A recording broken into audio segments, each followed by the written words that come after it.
So this is the CK530v2 from Cooler Master with the red linears, and it was only 90 bucks. To be honest, I've never really looked at Cooler Master for a keyboard.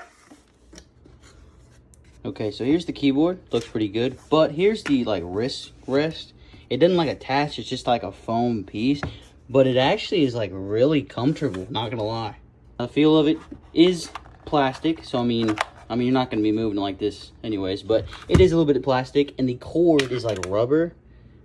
So I mean it's not the best. Here's what the back looks like, and these are the feet that it comes with. It's only one size. I'm gonna be honest, man, for 90 bucks, this thing looks really nice. I'm actually really impressed with this.